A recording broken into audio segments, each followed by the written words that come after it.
What's been the hardest part of you, man, trying to be an artist though? What's been the hardest thing you had to face trying to be an artist? Honestly, like I hear like a lot of naysayers, but I don't pay no attention. Honestly, for me, so niggas have told you what, that your music's trash or something? No, I've never had a bad review about my music that I've put out so far. Some people be like, "Oh, why you want to rap now? You 33," but it's been in me, or saying things like, "Oh, he ain't rapping that gangster shit. I ain't really, but I'm rapping that real life shit." If you listen to my music, like ain't nothing fabricated, ain't nothing padded. It either happened, I seen it, or I was around the vicinity when it happened. But if you listen to my music, I ain't no lies, no cap in my rap. Everything real. You know what I'm saying? It's me. You know what I'm saying? Something I actually experienced. But like that ain't even the hard part. That's the easy part. Like I laugh at half of these motherfuckers. Like y'all ain't making shit pop. There's only a few rappers out here who really making shit pop right. That's fact. So only a few.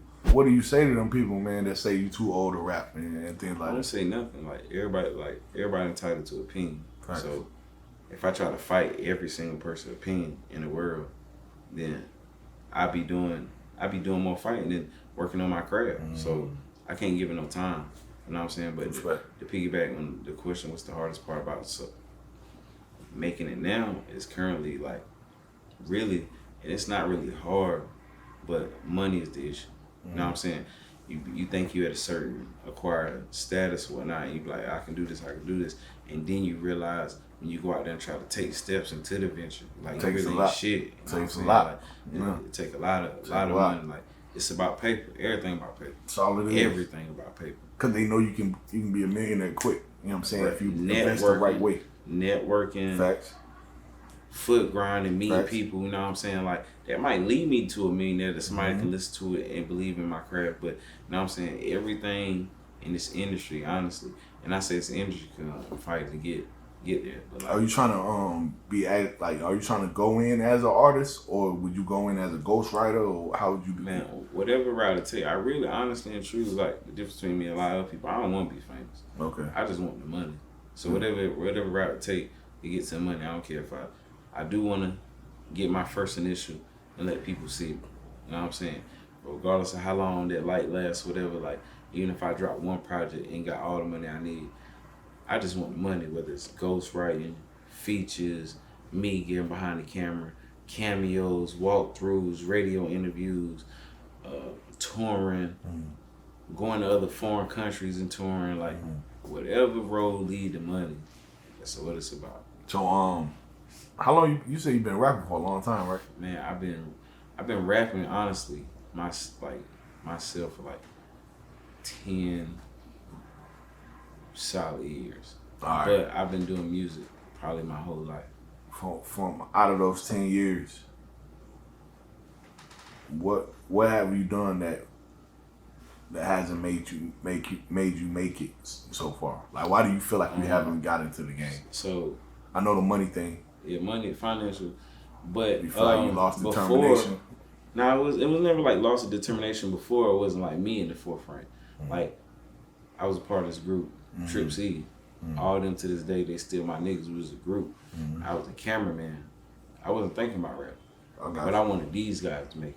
You know what I'm saying? I'm gonna do whatever for these guys to make it. Every day grinding, foot grinding, going here. They doing shows, party, promoting, whatever it take. You know what I'm saying? And had opportunities, you know what I'm saying? And my dudes, they done a lot, you know what I'm saying? Mainstream opened up for mad artists. Lil Wayne wasn't being included. I ain't even gonna get in that. That's a long story. Go ahead, we got time. Nah, not at all. What happened with it? It's deep. Like, what, y'all jumping? Nah, not at all. Not at all. Like, a couple of my homies like opened up for Lil Wayne and whatnot, and they was doing the mic check, sound check, whatever, and they I guess his producer, A&R, whatever, heard like this music. It was new and fresh. It was like, this is way back in the day, you know what I'm saying?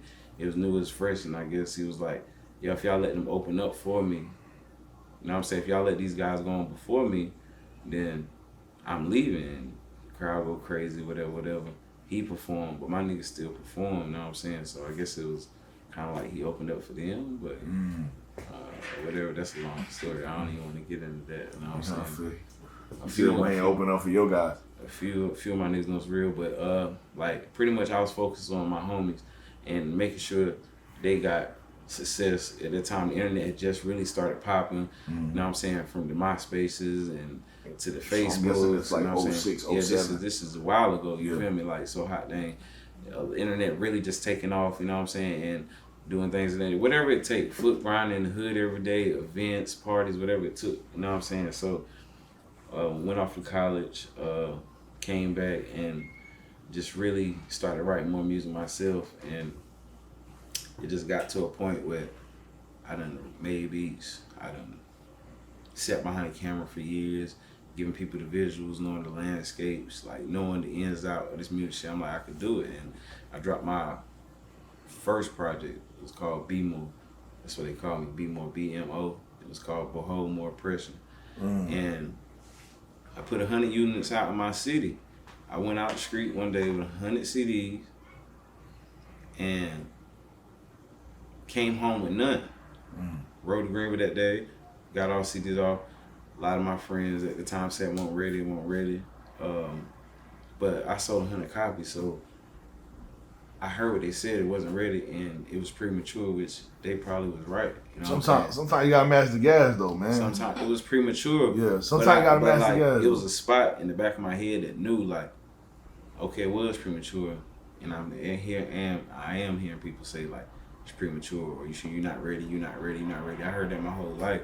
So I want them to hear it. So I put it off, but in the back of my head, I knew I can do this. I had 100 CDs, and I'm coming home with none. So I knew I could do it. Yeah, at least the hustle inside. True. You know what I'm saying? At least the hustle inside, because it's also it's a music side and it's a business side. So if you can sell 100 CDs, you know the business side. Right. You know what I'm saying? You know, music might not have been there, right, but you can sell yourself to people. True. You see what I'm saying? And that takes a lot, bro. You know what I'm saying? Like, I jumped out the window with my t-shirts, ask cousin. I jumped out the window, $25 for a shirt. And you know, black people, $25 for a shirt. Yeah, nigga, but you'll pay Nike. X amount for a design. For Nike, you feel me? Like, but I ain't never stopped. You ask anybody, I never stopped charging $25. Don't limit yourself neither, because you set the price you want. You know what I mean? Because at the same time, like, it's what you worth. So if people willing to, it's always gonna be somebody willing to buy it. Yeah, it's gonna be people that ain't gonna buy it. I always say that's just like anything. My shit like Nike. I don't know how you feel. Man, I want to be better than Nike. Yeah, I got also, I don't know about that. They already got they structure and foundation, but I'm gonna be up there though. Why shoot for the moon? You can aim for the sun, the stars. You know what I'm saying? Like, I'm trying to go as high as possible. Yeah, I feel that. And that's why I like with the end with the music thing. Like, you know what I mean? Hot damn. I put out a Premature Project, so that's when years later. This was way back when I would drop the Premature Project. Years later, like, y'all can really do this music shit. Still, like, moving forward. Got a different mentality, but never forgot what had happened then. Have you ever felt like, or thought about what it would be like if you don't make it? No. You know why? No. Why? Because I'm gonna make it. That's the determination. Respect. And make it can mean a lot of things. Make it mean, oh, you make it rapping. Fact. Or you make it big. You blow up. You get millions of dollars. Yeah. No, make it to me means successful in your own way. I'm not living check to check. I ain't doing that now. My kids are straight. My mom is straight. My girl is straight. My family is straight. Nobody has no financial burdens. That's success for me. I want to be successful. I don't want to be famous. I want money. It's about paper. It's about paper. Fame come with it, man. When you black these days, fame come with it. You know what I'm saying? And then also too though, I interviewed my boy Smike Swing, and he was talking about how he said he asked me what I want, 1 million followers or $1 million. Of course, I said $1 million. Off the muscle. But also I understood what he said, because he said that he want 1 million followers.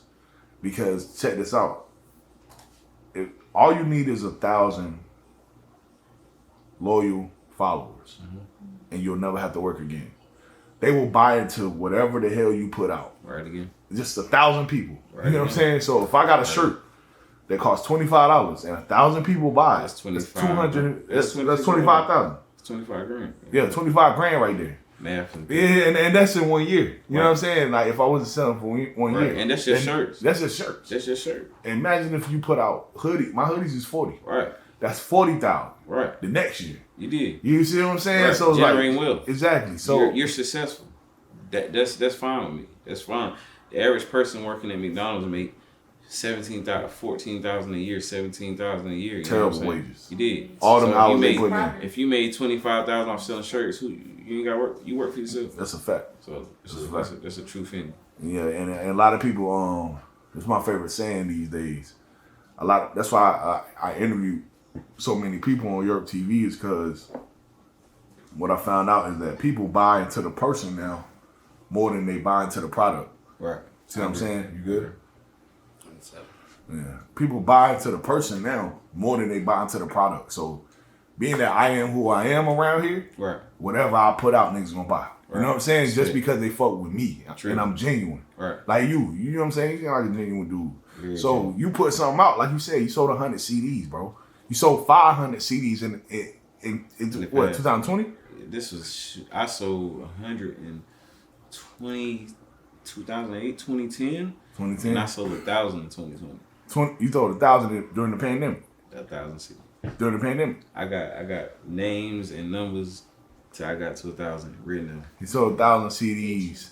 And niggas don't even got CD players. You feel me? Hey, look, if a lot of people buy my CDs, they be like, or donate to my CDs. Let me use the right terminology. Donate to my CDs.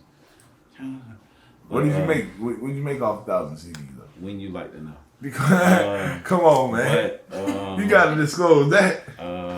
So like, you gonna disclose I sold 1,000 CDs, and like people would be like, oh, I ain't got no CD player. Yeah. Or I'd be like, my audio man information out here, my YouTube information out here, my Facebook information out here, my Instagram information out here.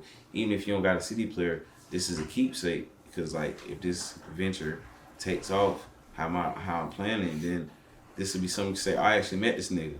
You know, how you meet this nigga?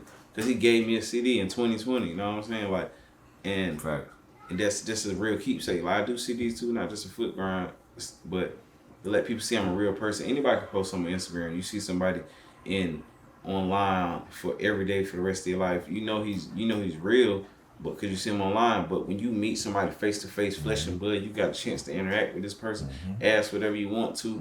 That means a whole lot more. They'll take that a whole lot further than just seeing somebody online. When you actually meet someone, like, okay, I like Gunna, blase blah.